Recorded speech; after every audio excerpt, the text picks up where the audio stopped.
കൊച്ചിയിൽ നടി ആക്രമിക്കപ്പെട്ട സംഭവത്തിനു പിന്നിലെ ഗൂഢാലോചന സംബന്ധിച്ചുള്ള അന്വേഷണം അവസാന ഘട്ടത്തിലേക്ക്. ഒന്നാം പ്രതി പൾസർ സുനി ജയിലിൽ ഫോൺ ഉപയോഗിച്ചത് സംബന്ധിച്ചുള്ള അന്വേഷണം പൂർത്തിയായി. പൾസർ സുനി ജയിലിൽ ഫോൺ ഉപയോഗിച്ചത് സംബന്ധിച്ച അന്വേഷണം ഏറെക്കുറെ പൂർത്തിയാക്കി. സുനിയെയും സഹതടവുകാരെയും കാക്കനാട് ജയിലിലെത്തിച്ച് കഴിഞ്ഞ ദിവസം പോലീസ് തെളിവെടുത്തിരുന്നു.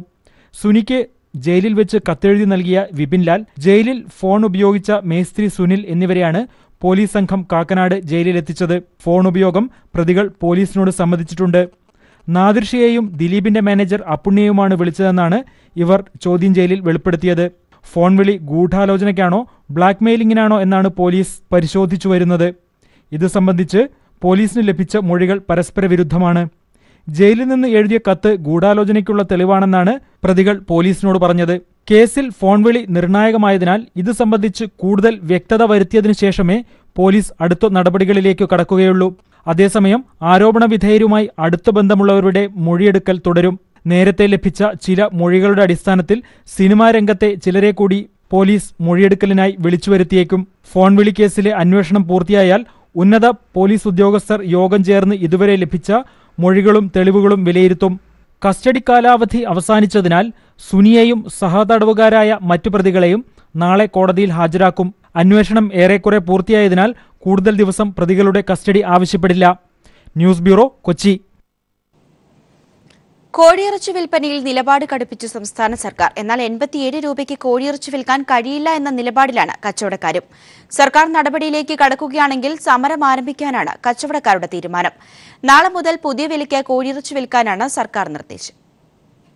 ജൂൺ 30-ന് കോഴിയിറച്ചിക്ക് വില 100 രൂപയായിരുന്നു. GST പ്രാബല്യത്തിൽ വന്ന ജൂലൈ 1-ന് നികുതിയായ 14.5% കുറച്ച് 87 രൂപ എന്നതിലേക്ക് സംസ്ഥാന സർക്കാർ വിലയെത്തിച്ചു. ഈ വിലയ്ക്ക് കോഴിയിറച്ചി നാളെ മുതൽ വിൽക്കണമെന്നാണ് സർക്കാർ നിർദ്ദേശം. ഈ നിലപാട് കടുപ്പിച്ച് മുന്നോട്ടു പോകാൻ തന്നെയാണ് സർക്കാർ തീരുമാനം. 87 രൂപയേക്കാൾ കൂടുതൽ വിലക്ക് കേരളത്തിൽ ചിക്കൻ വിൽക്കാൻ പറ്റത്തില്ല. ആ വിലയിലുള്ള ചാഞ്ചാട്ടോ, വില സീസൺ വരുമ്പോൾ വില കൂടും, അങ്ങനെയൊക്കെ ഉണ്ട്, നമുക്ക് പറയാൻ പറ്റും. പക്ഷെ ഇപ്പൊ GST വന്നുകൊണ്ട് കയറ്റുന്ന ഏർപ്പാട് പറ്റൂല, കുറയ്ക്കുക, എന്നിട്ട് പിന്നെ നമുക്ക് നോക്കാം ബാക്കി കാര്യം. എന്നാൽ സർക്കാർ തീരുമാനം അംഗീകരിക്കില്ല എന്ന നിലപാടിൽ ഉറച്ച് കോഴിക്കച്ചവടക്കാരും തുടരുകയാണ്. വിപണി വിലയെ അടിസ്ഥാനമാക്കിയുള്ള വില വേണം എന്നതാണ് കച്ചവടക്കാരുടെ ആവശ്യം. സർക്കാർ നിയമ നടപടികളിലേക്ക് കടക്കുകയാണെങ്കിൽ സമരം ആരംഭിക്കാനാണ് ഇവരുടെ തീരുമാനം. ഓൾ കേരള പൌൾട്രി ഫെഡറേഷൻ സംസ്ഥാന പ്രസിഡന്റ് M. താജുദ്ദീൻ: നമ്മളെ സംബന്ധിച്ചിടത്തോളം 87 പ്രൊഡക്ഷൻ കോസ്റ്റ് മാത്രം 87 ആകുന്നു. 115 രൂപ ഏറ്റവും കുറഞ്ഞ വില കിട്ടിയാലേ കർഷകനും കച്ചവടക്കാരനും പിടിച്ചിരിക്കാൻ കഴിയും. ഞങ്ങൾ കടകൾ അടച്ചിട്ട് താൽക്കാലിക സമരത്തിലേക്ക് പ്രവേശിക്കും. കോഴിയിറച്ചി വില നിശ്ചയിക്കുന്നതിന് പിന്നിൽ ഒരു സംഘമാണെന്നും ഇതിനെ വെല്ലുവിളിയായി കണ്ടുള്ള നടപടികളുമായാണ് ഈ സാഹചര്യത്തിൽ സർക്കാർ മുന്നോട്ടു പോകുന്നത്. പുതിയ വിലയ്ക്ക് കോഴിയിറച്ചി ലഭിച്ചില്ലെങ്കിൽ ജനങ്ങൾ പലയിടത്തും പ്രതിഷേധത്തിലേക്ക് കടക്കുമെന്നാണ് സൂചന. News bureau, Thiruvananthapuram. ഇന്ത്യൻ വ്യവസായ മേഖലയിൽ നിക്ഷേപിക്കാൻ സ്വകാര്യ സംരംഭകർ മടിക്കുന്നതായി കണക്കുകൾ. 1992-ന് ശേഷം ഏറ്റവും കുറവ് നിക്ഷേപമുണ്ടായത് ഈ വർഷമാണ്. പദ്ധതി ചിലവുകളും കോർപ്പറേറ്റ് കമ്പനികൾ കുറയ്ക്കുന്നു. നിക്ഷേപ സാഹചര്യമില്ലെന്നാണ് വിലയിരുത്തൽ. സ്വകാര്യ മേഖലയിൽ വൻ നിക്ഷേപം നടക്കുന്നുണ്ടെന്ന് കേന്ദ്ര സർക്കാരിന്റെ അവകാശവാദത്തിനിടയിലാണ് പുതിയ കണക്കുകൾ പുറത്തുവന്നത്. രാജ്യത്തെ 1000-ഓളം വരുന്ന ലിസ്റ്റഡ് കമ്പനികൾ നടത്തിയ നിക്ഷേപങ്ങളെക്കുറിച്ച് ബിസിനസ് സ്റ്റാൻഡേർഡ് മാധ്യമം നടത്തിയ പഠനത്തിലാണ് ഇന്ത്യയിലെ വ്യവസായ വളർച്ച വിധം തളരുന്നതായി കാണുന്നത്. പുതിയ നിക്ഷേപങ്ങൾ നടത്താൻ സ്വകാര്യ കമ്പനികൾ മടിച്ചു നിൽക്കുന്നു. 2016-17 സാമ്പത്തിക വർഷം ഇന്ത്യയിലുണ്ടായ പുതിയ നിക്ഷേപങ്ങൾ വെറും 5% മാത്രം. 9.4% വളർച്ച നേടിയിരുന്നതിൽ നിന്നാണ് നിക്ഷേപങ്ങൾ കുത്തനെ ഇടിഞ്ഞിരിക്കുന്നത്. 1992-ന് ശേഷമുള്ള ഏറ്റവും വലിയ കുറവ്. They have taken data of 1,000 non-financial firms. The increase in private investment in the year 2016-17 is the lowest since 1992. കഴിഞ്ഞ 25 വർഷത്തിനിടെ ഏറ്റവും കൂടുതൽ നിക്ഷേപമുണ്ടായത് 2013-14 സാമ്പത്തിക വർഷം. 5.7 ലക്ഷം കോടി രൂപ പുതിയ പദ്ധതികൾക്കായി കോർപ്പറേറ്റുകൾ ചെലവഴിച്ചു. അതിനുശേഷം രാജ്യത്തെ രാഷ്ട്രീയ സാമൂഹ്യ സാഹചര്യങ്ങൾ മാറി. തൊട്ടടുത്ത സാമ്പത്തിക വർഷം മുതൽ വളർച്ച താഴോട്ട്. ഇപ്പോൾ അത് 2.07 ലക്ഷം കോടിയായി കുറഞ്ഞു. പുതിയ സാഹചര്യത്തിൽ റിസ്ക് ഏറ്റെടുക്കാൻ കോർപ്പറേറ്റുകൾ മടിക്കുന്നതാണ് പ്രധാന കാരണമെന്ന് പഠന റിപ്പോർട്ട് പറയുന്നു. ബാങ്കുകൾ നൽകുന്ന ലോണുകളിൽ വന്ന കുറവും വൻ പദ്ധതികളെ ബാധിക്കുന്നുണ്ട്. Santhosh സർലിംഗ്, news bureau, Delhi. ഗൾഫിൽ നിന്നും മൃതദേഹങ്ങൾ ഇന്ത്യയിലേക്ക് വിമാനത്തിൽ അയക്കുന്നതിന് ഏർപ്പെടുത്തിയ പുതിയ നിയന്ത്രണങ്ങൾക്കെതിരെ വ്യാപക പ്രതിഷേധം. മൃതദേഹങ്ങൾ ഇന്ത്യയിലേക്ക് വിമാനത്തിൽ അയക്കുമ്പോൾ നിർദ്ദിഷ്ട വിമാനത്താവളത്തിൽ എത്തുന്നത് 48 മണിക്കൂർ മുൻപ് ബന്ധപ്പെട്ട സർട്ടിഫിക്കറ്റുകൾ ഹാജരാക്കി മുൻകൂർ അനുമതി വാങ്ങണമെന്നാണ് ഉത്തരവ്. ഗൾഫിൽ നിന്ന് മൃതദേഹങ്ങൾ ഇന്ത്യയിലേക്ക് വിമാനത്തിൽ അയക്കുന്നതിന് ഏർപ്പെടുത്തിയ പുതിയ നിയന്ത്രണങ്ങൾക്കെതിരെ വ്യാപക പ്രതിഷേധമാണ് ഉയരുന്നത്. കോഴിക്കോട് വിമാനത്താവളത്തിൽ മൃതദേഹം എത്തുന്നതിന് 2 ദിവസം മുമ്പ് മരണ സർട്ടിഫിക്കറ്റ് ഉൾപ്പെടെ 4 സർട്ടിഫിക്കറ്റുകൾ ഹാജരാക്കണമെന്ന് കരിപ്പൂരിലെ ഹെൽത്ത് ഇൻസ്പെക്ടർ പുറത്തിറക്കിയ കുറിപ്പിൽ പറയുന്നു. വിദേശത്ത് മരിക്കുന്ന പ്രവാസികളുടെ മൃതദേഹങ്ങൾ നാട്ടിലെത്തുന്നത് ദിവസങ്ങൾ വൈകിക്കുന്ന നിബന്ധനയാണിത്. അന്താരാഷ്ട്ര ആരോഗ്യ ചട്ടങ്ങളും ഇന്ത്യൻ വിമാന പൊതു ആരോഗ്യ ചട്ടങ്ങളും അനുസരിച്ചാണ് ഈ നിബന്ധനയെന്ന് ഇന്ത്യയിലെ വിവിധ വിമാനത്താവളങ്ങൾ പുറപ്പെടുവിച്ച ഉത്തരവിൽ പറയുന്നു. എംബാമിംഗ് സർട്ടിഫിക്കറ്റ്, ഇന്ത്യൻ എംബസിയിൽ നിന്നുള്ള NOC, റദ്ദാക്കിയ പാസ്പോർട്ടിന്റെ പകർപ്പ് എന്നിവയാണ് 48 മണിക്കൂർ മുമ്പ് ഹാജരാക്കേണ്ട രേഖകൾ. ഇവ ഇമെയിലായോ ആരുടെയെങ്കിലും കൈവശമോ വിമാനത്താവളത്തിലെ ഹെൽത്ത് കൌണ്ടറിൽ എത്തിച്ച് മുൻകൂർ അനുമതി വാങ്ങണം. എന്നാൽ ഈ സർട്ടിഫിക്കറ്റുകൾ മുൻകൂർ ലഭിക്കുക അസാധ്യമാകയാൽ ഇവയെല്ലാം കിട്ടി 2 ദിവസം കാത്തുനിന്ന ശേഷമേ മൃതദേഹം അയക്കാൻ സാധിക്കൂവെന്ന് ഈ രംഗത്ത് പ്രവർത്തിക്കുന്നവർ ചൂണ്ടിക്കാട്ടുന്നു. മൃതദേഹം കൊണ്ടുപോകാനുള്ള വിമാന ടിക്കറ്റ് ഹാജരാക്കിയാലേ UAEയിലെ എംബാമിംഗ് കേന്ദ്രങ്ങളിൽ നിന്ന് എംബാം സർട്ടിഫിക്കറ്റുകൾ ലഭിക്കൂ എന്നതാണ് അവസ്ഥ. നിലവിൽ പ്രവാസികൾ മരിച്ചാൽ അന്നു തന്നെയോ അല്ലെങ്കിൽ പിറ്റേന്നോ മൃതദേഹം നാട്ടിലെത്തിക്കാനാവുന്നുണ്ട്. എന്നാൽ പുതിയ നിയന്ത്രണങ്ങൾ വരുന്നത് മൃതദേഹം നാട്ടിലെത്തിക്കുന്നത് ദിവസങ്ങളോളം വൈകിക്കും. News bureau, Dubai. ഇറാഖിലെ രണ്ടാമത്തെ വലിയ നഗരമായ മൊസൂൾ IS ഭീകരിൽ നിന്നും ഇറാഖി സൈന്യം പൂർണ്ണമായും തിരിച്ചുപിടിച്ചു. 9 മാസം നീണ്ട പോരാട്ടത്തിനൊടുവിലാണ് മൊസൂൾ ISൽ നിന്ന് സൈന്യം തിരിച്ചുപിടിച്ചത്. സൈനികർ ആഹ്ലാദ പ്രകടനം നടത്തുന്ന ദൃശ്യങ്ങൾ പുറത്തുവന്നു. എന്നാൽ ഇസ്ലാമിക് സ്റ്റേറ്റ് ഇക്കാര്യത്തിൽ ഔദ്യോഗികമായ സ്ഥിരീകരണം നൽകിയിട്ടില്ല.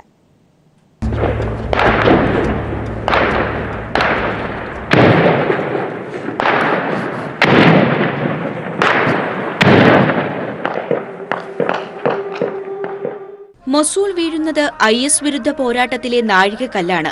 9 മാസം നീണ്ട പോരാട്ടത്തിനൊടുവിലാണ് ഇറാഖിലെ രണ്ടാമത്തെ വലിയ നഗരമായ മൊസൂൾ ISൽ നിന്നും സൈന്യം തിരിച്ചുപിടിച്ചത്. സൈനികരുടെ പോരാട്ടം അന്തിമ വിജയത്തിലേക്കാണെന്ന സൂചനകളാണ് ലഭിക്കുന്നത്. മൊസൂളിന്റെ ഭൂരിഭാഗവും ഇറാഖ് സേന വിജയമുറപ്പിച്ചു. IS തീവ്രവാദികളെ പൂർണ്ണമായും തുരത്താനുള്ള പോരാട്ടം ഇനി ഏതാനും മീറ്ററുകൾ കൂടി പിടിച്ചെടുക്കുന്നതോടെ പൂർത്തിയാകും. ശക്തമായ ചെറുത്തുനിൽപ്പുകളെ വിപുലമാക്കിക്കൊണ്ടാണ് സേനയുടെ മുന്നേറ്റം. 100,000-ലധികം മനുഷ്യരെ മനുഷ്യകവചമാക്കിയായിരുന്നു മൊസൂളിൽ IS ഭീകരർ പിടിമുറുക്കിയിരുന്നത്. ഇതിനെതിരെ ഐക്യരാഷ്ട്ര സംഘടന രംഗത്ത് വന്നിരുന്നു. മൊസൂൾ കീഴടക്കിയാൽ സമീപത്തെ ഗ്രാമങ്ങൾ കേന്ദ്രീകരിച്ച് IS ആക്രമണം തുടരുമെന്നാണ് സൂചന. 3 വർഷം മുൻപാണ് ആയിരക്കണക്കിന് IS ഭീകരർ മൊസൂൾ പിടിച്ചടക്കിയത്. ISന്റെ തലസ്ഥാനമെന്നറിയപ്പെടുന്ന മൊസൂളിലേൽക്കുന്ന തിരിച്ചടി IS എങ്ങനെ പ്രതിരോധിക്കുമെന്നാണ് ലോകം കാത്തിരിക്കുന്നത്. International desk. സ്വന്തമായി കൃഷി ചെയ്ത് ജീവിക്കാൻ കഴിയാതെ കാടിന്റെ മക്കൾ. വന്യമൃഗങ്ങളുടെ ശല്യം കാരണം വിതുര ചാത്തൻകോടുള്ള ആദിവാസികൾ വിശപ്പകറ്റുന്നത് കഞ്ഞി മാത്രം കുടിച്ചാണ്. കുടിലിന് സമീപത്ത് കൃഷി ചെയ്തിരുന്ന കപ്പ, ചേന, ചേമ്പ്, വാഴ എന്നിവയെല്ലാം ആനയും പന്നിയും മ്ലാവും ചേർന്ന് നശിപ്പിച്ചു. വന്യമൃഗങ്ങളുടെ ശല്യം അകറ്റാനായി വനംവകുപ്പിന്റെ വൈദ്യുത ലൈനും ഇവിടെ തകർന്ന അവസ്ഥയിലാണ്. ഈ കുടിലുകളിൽ പുകയുന്നത് കാടിന്റെ മക്കളുടെ ജീവിതമാണ്. സ്വന്തമായി കൃഷി ചെയ്താണ് ഇവർ ജീവിച്ചു പോന്നത്. എന്നാൽ ഇന്ന് അതിനുള്ള മാർഗം പോലുമില്ലാതെ നിസ്സഹായരായി ജീവിക്കുന്നു.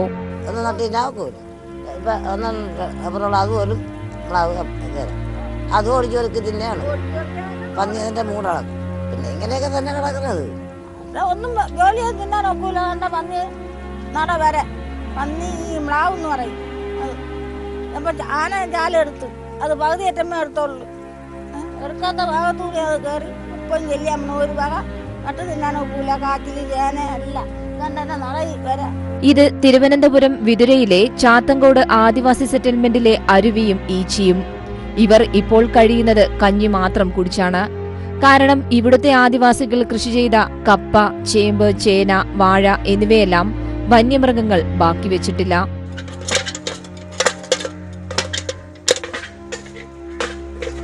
ഈച്ചിയുടെ പ്രധാന ജോലി ഇപ്പോൾ ഇതാണ്. പന്നിയെയും മ്ലാവിനെയും ഓടിക്കാനായി പാട്ടയടിക്കുകയും തീയിടുകയും. വന്യമൃഗങ്ങളുടെ ശല്യമകറ്റാനായി വനം വകുപ്പിന്റെ വൈദ്യുത ലൈൻ ഇവിടെ സ്ഥാപിച്ചിരുന്നു. എന്നാൽ ഇന്നത്തെ അതിന്റെ അവസ്ഥ പരിതാപകരമാണ്. തങ്ങളെ നാട്ടിലേക്ക് കൊണ്ടുപോയില്ലെങ്കിലും ഇവർക്ക് പരാതിയില്ല. അവരുടേതായ ലോകത്ത് ജീവിക്കണം. അതിന് സുരക്ഷ ഉറപ്പാക്കി തരണം. ഇത് മാത്രമാണ് കാടിന്റെ മക്കളുടെ ആവശ്യം. ക്യാമറാമാൻ അഖിലേഷിനൊപ്പം എസ് ഷീജ, തിരുവനന്തപുരം. വിദ്യാഭ്യാസ വായ്പാ കുടിശ്ശിക വരുന്നവർക്ക് സംസ്ഥാന സർക്കാർ പ്രഖ്യാപിച്ച സഹായ പദ്ധതിയുമായി ബാങ്കുകൾ സഹകരിക്കണമെന്ന് വൈദ്യുതി വകുപ്പ് മന്ത്രി എം എം മണി. വായ്പയെടുത്ത് തിരിച്ചടവ് മുടങ്ങിയവർക്കായി സിപിഎമ്മിന്റെ നേതൃത്വത്തിൽ നടന്ന പ്രത്യേക കൺവെൻഷൻ ഇടുക്കി ചെറുതോണിയിൽ ഉദ്ഘാടനം ചെയ്യുകയായിരുന്നു അദ്ദേഹം. വിദ്യാഭ്യാസ വായ്പാ കുടിശ്ശിക വന്നിട്ടുള്ളവർക്ക് 900 കോടി രൂപയുടെ ആശ്വാസ പദ്ധതിയാണ് സംസ്ഥാന സർക്കാർ പ്രഖ്യാപിച്ചിട്ടുള്ളത്. ആനുകൂല്യത്തിന് അർഹരായവർ ആരൊക്കെ, ഇവർ ആനുകൂല്യങ്ങൾ ലഭിക്കാൻ ചെയ്യേണ്ട കാര്യങ്ങൾ എന്തെല്ലാം തുടങ്ങിയ കാര്യങ്ങൾ വിശദീകരിക്കുന്നതിന് വേണ്ടിയാണ് സിപിഐഎം ഇടുക്കി ജില്ലാ കമ്മിറ്റി പ്രത്യേക കൺവെൻഷൻ സംഘടിപ്പിച്ചത്. വായ്പാ കുടിശ്ശിക വന്ന 100 കണക്കിന് വിദ്യാർത്ഥികളും രക്ഷിതാക്കളും പങ്കെടുത്ത യോഗം മന്ത്രി എം എം മണി ഉദ്ഘാടനം ചെയ്തു. സർക്കാർ പ്രഖ്യാപിച്ച സഹായം അർഹതപ്പെട്ടവർക്ക് നൽകുന്നതിൽ ബാങ്കുകൾ വിമുഖത വെടിയണമെന്ന് അദ്ദേഹം ആവശ്യപ്പെട്ടു. മനുഷ്യത്വപരമായ കാര്യങ്ങൾ കാണുന്നു എന്നതുകൊണ്ട് തന്നെയാണ് വിദ്യാഭ്യാസ രംഗത്ത് ഈ സൗജന്യങ്ങൾ പ്രഖ്യാപിക്കാൻ കാരണം. ബാങ്കിംഗ് മേഖലയിലെ വിദഗ്ധരുടെ നേതൃത്വത്തിൽ 14 ഹെൽപ്പ് ഡെസ്കുകൾ പ്രവർത്തനം ആരംഭിച്ചിട്ടുണ്ട്. പരിപാടിക്ക് C V Varghese, Romeo Sebastian, P N Vijayan തുടങ്ങിയവർ നേതൃത്വം നൽകി. News bureau, Idukki. കോഴിക്കോട് ചെറുവണ്ണൂരിലെ ഓട് കമ്പനി അടച്ചുപൂട്ടിയതോടെ തൊഴിലാളികൾ രാപ്പകൽ സമരത്തിൽ. 68 തൊഴിലാളികൾ ജോലി ചെയ്തു വന്ന വെസ്റ്റ് കോസ്റ്റ് ടൈൽസാണ് അടച്ചുപൂട്ടിയത്. ഉൽപാദനത്തിന് ആവശ്യമായ കളിമണ്ണ് കിട്ടാനുണ്ടെന്ന് തൊഴിലാളികൾ പറയുമ്പോൾ കളിമണ്ണ് ലഭ്യമല്ലെന്നാണ് മാനേജ്മെന്റിന്റെ വാദം. ഓട് വ്യവസായത്തിന് പേരുകേട്ട കോഴിക്കോട് ജില്ലയിലെ ഫറൂഖ് ചെറുവണ്ണൂർ മേഖലയിലാണ് ഒരു കമ്പനിക്ക് കൂടി മാനേജ്മെന്റ് താഴിട്ടത്. പ്രതിദിനം 10,000 ഓട് നിർമ്മിച്ചിരുന്ന കമ്പനിയാണ് അടച്ചുപൂട്ടിയ വെസ്റ്റ് കോസ്റ്റ് ടൈൽസ്. 70 വർഷത്തിലധികമായി പ്രവർത്തിച്ചു വന്ന കമ്പനിയിൽ നിലവിൽ 68 തൊഴിലാളികളാണുള്ളത്. 7 മുതൽ 30 വർഷം വരെ സർവീസ് ഉള്ളവരാണിവർ. ഇത്രയും കാലം കമ്പനിക്കായി വിയർപ്പൊഴുക്കിയവർ മാനേജ്മെന്റ് നിലപാടിനെതിരെ രാപ്പകൽ സമരത്തിലാണിന്ന്. കമ്പനി തുറന്നു പ്രവർത്തിക്കണമെന്നാണ് ഇവർ ആവശ്യപ്പെടുന്നത്. കഴിഞ്ഞ ഒരു 6 മാസം മുന്നേ കമ്പനീൻ്റെ ഗേറ്റിൽ ഒരു നോട്ടീസ് ബോർഡിൽ ചെയ്ത് വെച്ചാൽ 15 വർഷം താഴെയുള്ള തൊഴിലാളിനോട് സ്വയം പിരിച്ചു പോയാൽ. അപ്പോൾ ഞങ്ങൾ പറഞ്ഞു അങ്ങനെ പോകേണ്ട ആവശ്യമില്ല, ഞങ്ങൾക്ക് ഇവിടെ തൊഴിൽ വേണമെന്ന് പറഞ്ഞു. ഞങ്ങളിവിടെ പറഞ്ഞു മണ്ണ് അടിക്കാൻ വേണ്ടി പറഞ്ഞ മണ്ണ് അടിക്കാൻ ഞങ്ങൾക്ക് താല്പര്യമില്ല എന്ന രൂപത്തിലാണ് പറഞ്ഞത്. ഞങ്ങൾ കമ്പനി നടത്തിക്കൊണ്ട് മാനേജ്മെൻറ്റിന് താല്പര്യമില്ല എന്നാണ് പറഞ്ഞത്. ഈ വർഷം ഫെബ്രുവരി 16 മുതൽ കമ്പനി ലേ ഓഫിലായിരുന്നു. 45 ദിവസം വരെ ലേ ഓഫ് പ്രകാരമുള്ള വേതനം ലഭിച്ചെങ്കിലും പിന്നീട് അടച്ചുപൂട്ടും വരെയുള്ള യാതൊരു ആനുകൂല്യവും തൊഴിലാളികൾക്ക് ലഭിച്ചിട്ടില്ല. അടച്ചുപൂട്ടൽ നോട്ടീസ് ലഭിച്ച ശേഷം തൊഴിലാളി സംഘടനകൾ ജില്ലാ ലേബർ ഓഫീസർക്ക് പരാതി നൽകിയിരുന്നു. 3 തവണ ചർച്ച നടന്നെങ്കിലും തീരുമാനമായില്ല. വിഷയം ഇപ്പോൾ മേഖലാ ജോയിന്റ് ലേബർ കമ്മീഷനുടെ പരിഗണനയിലാണ്. മാനേജ്മെന്റ് പ്രതിനിധികൾ ചർച്ചയ്ക്കെത്താത്തതാണ് ഇപ്പോഴത്തെ മറ്റൊരു പ്രശ്നം. കളിമണ്ണ് ലഭിക്കാനുള്ള ബുദ്ധിമുട്ട് മറയാക്കി മറ്റു വ്യവസായത്തിലേക്ക് ചൂടുമാറാനുള്ള ശ്രമവും അടച്ചുപൂട്ടലിന് പിന്നിലുണ്ടെന്ന് ആക്ഷേപമുണ്ട്. News bureau, Kozhikode. പഠനത്തിന്റെ ഇടവേളകളിൽ വർണ്ണക്കുടകൾ നിർമ്മിക്കാൻ വിദ്യാർത്ഥികൾ. Kasaragod Chandragiri government higher secondary school വിദ്യാർത്ഥികളാണ് പഠനത്തിനൊപ്പം തൊഴിൽ പരിശീലനം നേടുന്നതിന്റെ ഭാഗമായി കുട നിർമ്മിക്കുന്നത്. കൂടുതൽ മേഖലകളിൽ വിദ്യാർത്ഥികൾക്ക് തൊഴിൽ പരിശീലനം നൽകാനും സ്കൂൾ അധികൃതർ ആലോചിക്കുന്നുണ്ട്.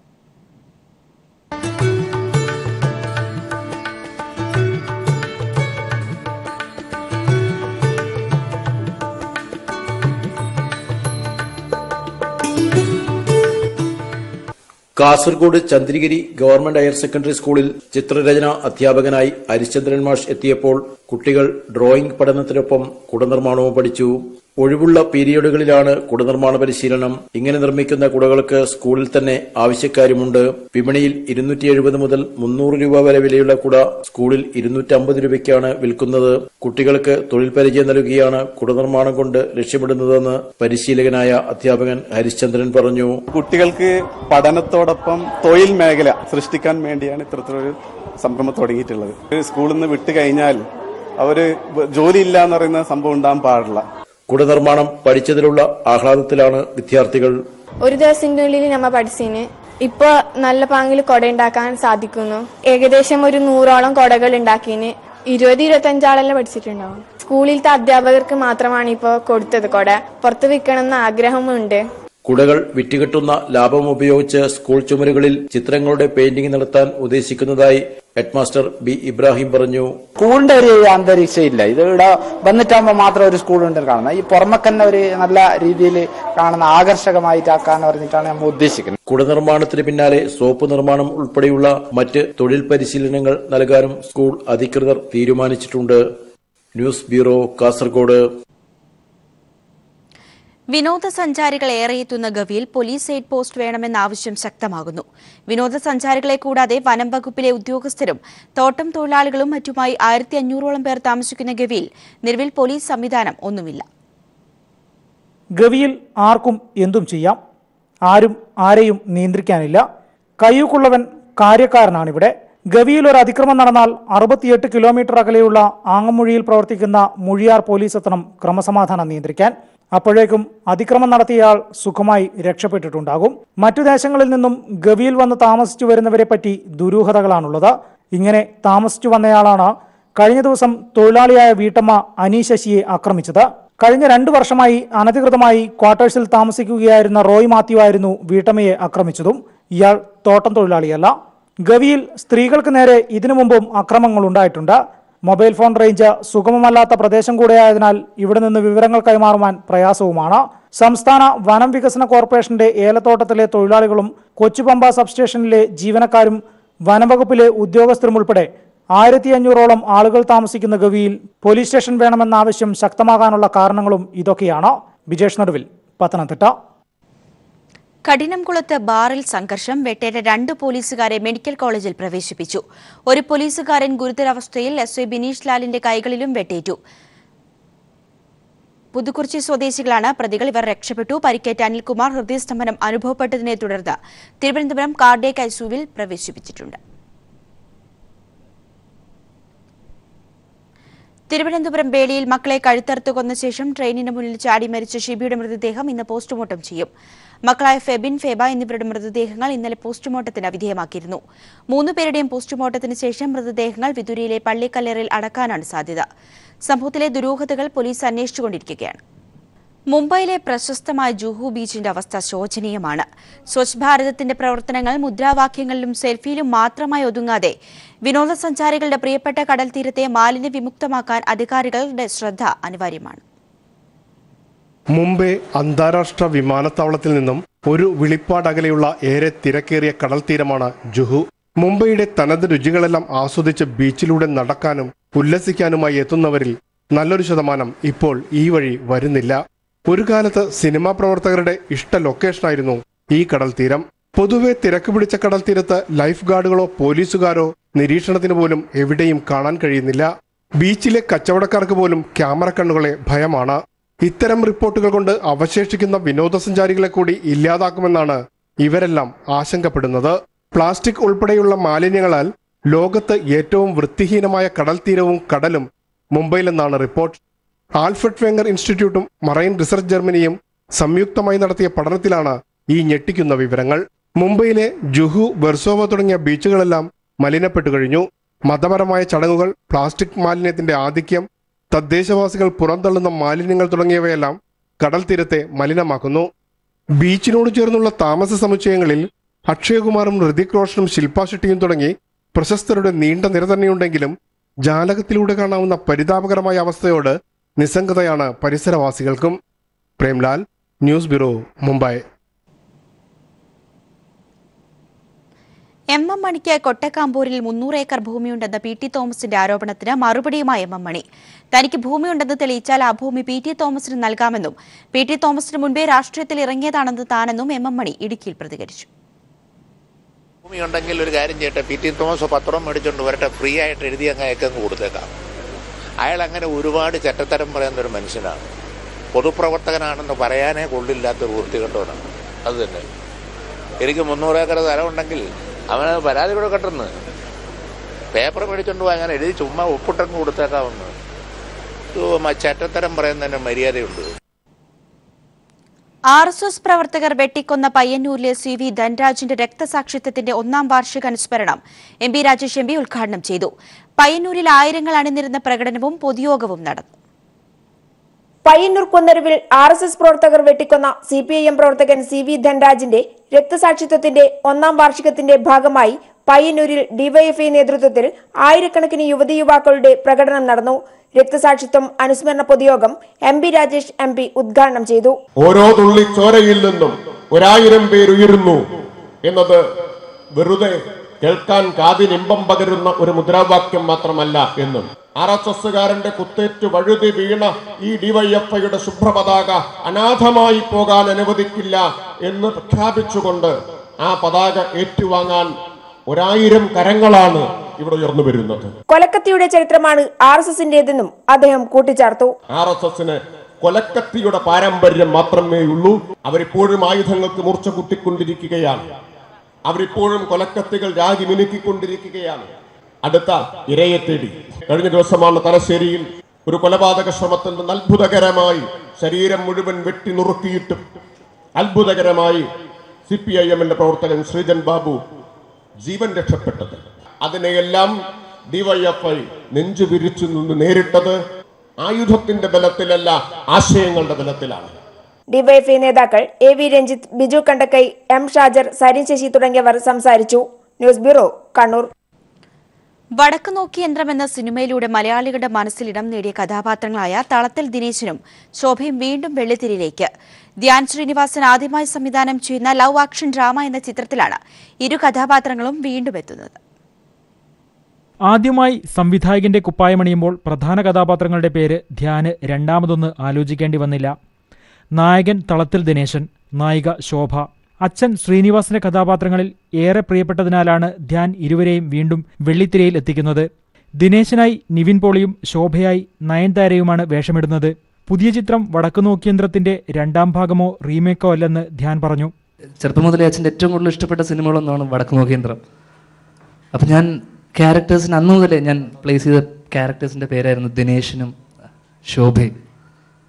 അപ്പോൾ സിനിമയിൽ നമ്മുടെ കഥയുമായിട്ട് ബന്ധമുണ്ടോ എന്ന് ചോദിച്ചു കഴിഞ്ഞാൽ കുറേ രീതിയിൽ പഴയ ദിനേശിൻ്റെ കുറേ ഇൻഫ്ലുവൻസ് ഈ ദിനേശിനുണ്ട്, കുറേ കോംപ്ലക്സ് ഉണ്ട്.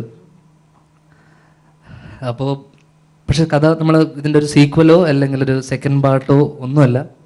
ചെന്നൈ പശ്ചാത്തലമാക്കിയാണ് ചിത്രം ഒരുങ്ങുന്നത്. ധ്യാൻ തന്നെയാണ് കഥയും തിരക്കഥയും. നടൻ അജു വർഗീസാണ് ചിത്രം നിർമ്മിക്കുന്നത്. കൊച്ചിയിൽ നടന്ന ചടങ്ങിലാണ് ചിത്രം പ്രഖ്യാപിച്ചത്. സൂപ്പർഹിറ്റ് ചിത്രം തട്ടത്തിൻ മറിയത്തിന്റെ 5ാം വാർഷികവും ചടങ്ങിൽ ആഘോഷിച്ചു. ശ്രീനിവാസൻ, നിവിൻ പോളി, ഷാൻ റഹ്മാൻ എന്നിവർ ചടങ്ങിൽ സംബന്ധിച്ചു. News bureau, Kochi.